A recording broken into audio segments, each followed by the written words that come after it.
சிவாஜி வாயிலே jalebi. Hi hello வணக்கம். நான் உங்கள் பாரத்து தான் பேசிக்கிட்டு இருக்கேன். நீங்கள் கேட்டுக்கிட்டு இருக்கிறது கதையும் நானும் பாட்காஸ்ட். இன்றைக்கி என்ன சொல்ல வந்திருக்கேன் அப்படின்னா, நமக்கு பிடிச்சவங்கள்ட்ட ரொம்ப ஒரு விஷயங்களை ரொம்ப எக்ஸைட்மெண்ட்டாக நம்ம சொல்லுவோம். ஃபார் எக்ஸாம்பிள், ஒரு தேட்ரு போயிட்டு ஒரு படத்தை பார்த்துட்டு வந்தீங்க அப்படின்னா, உங்கள் ஃப்ரெண்ட்ஸ்கிட்ட நான் இந்த படம்லாம் பார்த்தேன், இந்த படத்தில் இப்படிலாம் இருந்துச்சு தெரியுமா, இல்லை ஹீரோ எப்படி இருந்தார் தெரியுமா, ஹீரோனை காப்பாற்றுறதுக்கு இந்த அளவுக்கு இப்போ ரிஸ்க் எடுத்தார் தெரியுமா அப்படின்னு நம்ம நிறையவே சொல்லுவோம்.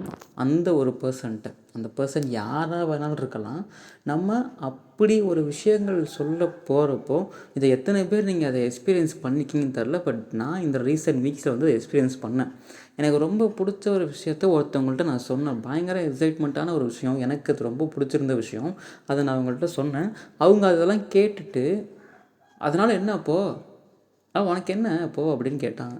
எனக்கு அந்த நிமிஷம் அசையாத மரமே மனமே அப்படிங்கிற கதையாக போச்சு எனக்கு. இதை போய் நான் இவங்கள்ட்ட போய் 10 நிமிஷம் பக்கம் பேசி டயத்தை வீணாக்கிட்டேனே அப்படின்னு தான் எனக்கு தோணுச்சு.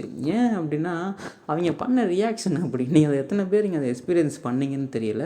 பட் எனிஹவ் எக்ஸ்பீரியன்ஸ் பண்ணிங்க அப்படின்னு என்கிட்ட சொல்லுங்கள். நானும் கொஞ்சம் மனசு ஆறுதல் பட்டுக்கிறேன். பரவாயில்லடா, நம்மளை மாதிரியே இருக்காங்க அப்படின்னு நானும் ஆறுதல் பட்டுக்கிறேன்.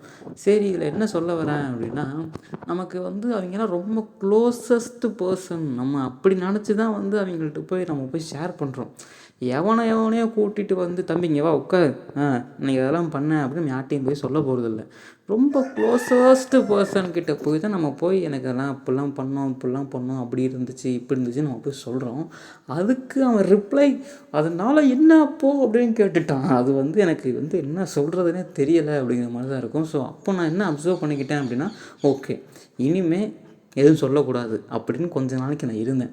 ஓகே, கொஞ்ச நாளைக்கு நம்ம எதுவுமே யார்ட்டையும் சொல்லாமல் இருந்தோம் அப்படின்னா வெறும் மௌன குருவாக ஆகிப்போச்சு.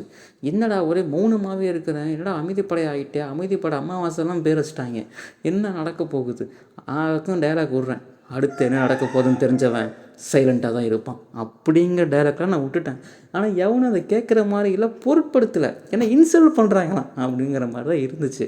சரி எனிஹவ் ஓகேடா, இதுக்கப்புறம் நான் என்ன பண்ண போகிறேன் அப்படிங்கிற என் கெரியரை ஃபோக்கஸ் பண்ணிட்டு நான் போகிறேன்டா அப்படின்ட்டு என் வாழ்க்கையில் எவ்வளோ தான் இன்பங்கள் துன்பங்கள் சேர்ந்து நடந்துக்கிட்டே இருந்தாலும் எவன்ட்டையும் சொல்லாமல் நான் உள்ளே கொட்டி வச்சுக்கிட்டே இருந்தேன். அதாவது எனக்குள்ளேயே கொட்டி வச்சுக்கிட்டே இருந்தேன்.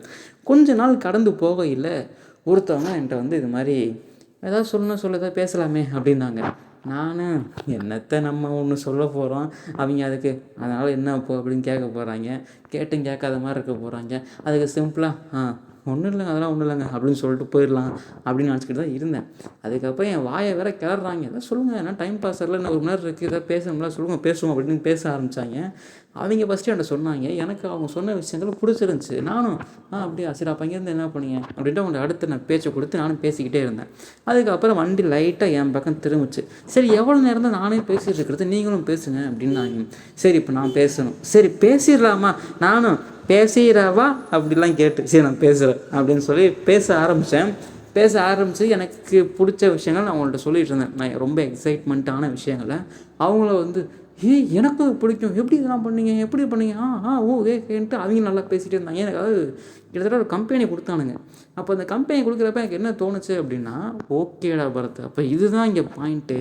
என்னென்னா, நமக்கு ஒரு விஷயம் பிடிச்சிருக்கு, ரொம்ப எக்ஸைட்மெண்ட்டாக இருக்குது அப்படின்னா அதை ஷேர் பண்ணுறவங்க யாருக்கு நமக்கு பிடிச்ச அதே விஷயம் ரொம்ப எக்ஸைட்மெண்ட்டாக தோணுதோ அவங்கக்கிட்ட இந்த விஷயம் சொன்னால் கண்டிப்பாக ப்ராப்பராக ஒர்க் அவுட் ஆகும் அப்படின்னு தான். ஃபார் எக்ஸாம்பிள், இப்போ நான் ஒரு படத்தை பார்த்துட்டு வந்திருக்கேன். இன்னும் எப்படி சொல்ல போனால், இப்போ ராட்சசன் படம்லாம் நான் போய் பார்த்துட்டு நான் ஃப்ரெண்ட்ஸ்கிட்ட போய் சொல்கிறேன் அப்படின்னா, அந்த படத்தை ஒருத்தனுக்கு பிடிச்சிருக்கணும், எனக்கும் அந்த படம் பிடிச்சிருக்கு.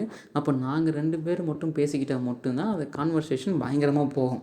அதுவே சில பேர்லாம் இந்த த்ரில்லர் படத்தை பார்த்தாலே மெரில் விடுவாங்க, எதுக்குடா த்ரில்லர் படம்லாம் பார்க்குறீங்க, ராட்சசனாக படமெல்லாம் கேட்ட மாதிரி இருக்காங்க. அவங்கள்ட்ட போய் நம்ம என்ன சொல்ல முடியும், அடுத்து மூக்காக முடிக்க முடியும், ஒன்றும் பண்ண முடியாது. அப்படி இருக்கிறவங்கள்ட்ட நான் போய் ராட்சசன் படம் அப்படி இருந்தால் தெரியுமா, கிறிஸ்டோஃபங்க ஒரு கேரக்டர் இப்படி இருந்துச்சு தெரியுமா, அப்படி போனார் இப்படி போனார், என்னெல்லாம் நான் சொன்னாலும் அவன்கிட்ட அதனால் எனக்கு என்ன போ அப்படின்ட்டான். சரி ரைட்டு விடு, அதுக்கு மேலே என்ன சொல்கிறது அப்படின்னு சொல்லிட்டு மூவ் ஆகி போகிறது தான் கதையாக போச்சு. ஸோ வாழ்க்கையில் கடக்கப்பட்ட வழிகள் என்னவென்று கேட்டால், தேவையில்லாமல் யாரும் மூக்கு கட் பண்ணாதீர்கள், நோஸ் கட் பண்ணாதீர்கள், நோஸ் கட் வாங்காதீர்கள். அதுக்கு சிம்பிள் அண்ட் ஒன்லி வே என்ன அப்படின்னா, இஸ் ஈக்குவல் டு அதாவது என்ன அப்படின்னா, உங்களை மாதிரி யார் உங்களுக்கு உங்கள் கேரக்டர்ஸை கொஞ்சம் ஒத்து போகிறாங்களோ, அதாவது உங்களுக்கு பிடிச்சது அவங்களுக்கும் பிடிக்குதோ, அவங்கள்ட்ட நீங்கள் ஈஸியாக ஷேர் பண்ணுறதுக்கு வழியை பாருங்கள். இதைத்தான் நம்ம அட்லீங்க சில விஷயங்கள் சொல்லியிருப்பார். ஒரு பொருளுக்கான இடம் எங்கே இருக்கணுமோ அந்த இடத்துல இருந்தால் அதுக்கு ஒரு மதிப்பு கூட அப்படிம்பாங்க. ஒரு கதை சொல்லிட்டு பார்ப்பல, அந்த கதை யூடியூப்பில் தேடி பாருங்கள் வரும். அது என்னென்னா, அந்த இடத்துக்கு ஏற்ற மாதிரி நான் அந்த கதையெல்லாம் சொல்ல வரேன்னா, நானும் அந்த இடத்துக்குள்ள போய் இந்த கதையை போய் சொன்னால் என் கதைக்கே ஒரு வேல்யூ. நான் வந்து ஒரு மீன் மார்க்கெட்டில் போயிட்டு என் கதையை சொல்லிகிட்டு இருந்தேன் அப்படின்னா யாருமே கேட்க மாட்டாங்க. அவன் மீன் வாங்க தான் பார்ப்பான்.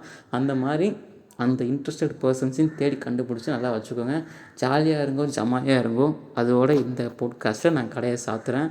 நீங்கள்லாம் சேஃப் அண்ட் செக்யூராக இருப்பீங்கன்னு நினைக்கிறேன். எப்போதும் போல் நல்லா இருங்க, சேஃப் அண்ட் செக்யூராக இருங்க. வந்தனம், நமஸ்கார், டாட்டா. செந்தமிழில் சிற்பி நான், செந்தமிழ் கலைஞன் நான்.